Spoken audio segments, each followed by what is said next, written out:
உங்க வாழ்க்கையில நிறுத்தப்பட்ட காரியத்தை ஆண்டவர் கட்டி எழுப்ப போகிறார். ஒரு காரியத்தை செய்ய முடியாதபடி அநேக தடைகள் உங்க வாழ்க்கையில இருக்கலாம்.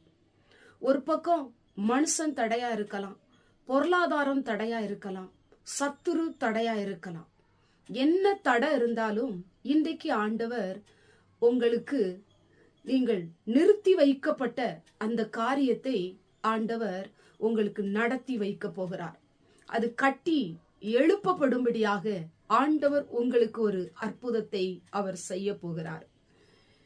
இன்னைக்கு நிறைய பேருடைய வாழ்க்கையில திருமண காரியங்கள் நிறுத்தி வைக்கப்பட்டிருக்கலாம், படிப்பு காரியம் நிறுத்தி வைக்கப்பட்டிருக்கலாம், வெளிநாடுக்கு செல்ல முடியாதபடி உங்க வேலை தடையா நிறுத்தி வைக்கப்பட்டிருக்கலாம், உங்களுக்கு வரவேண்டிய பணங்கள் உங்களுடைய கையிலே சேராதபடி நிறுத்தி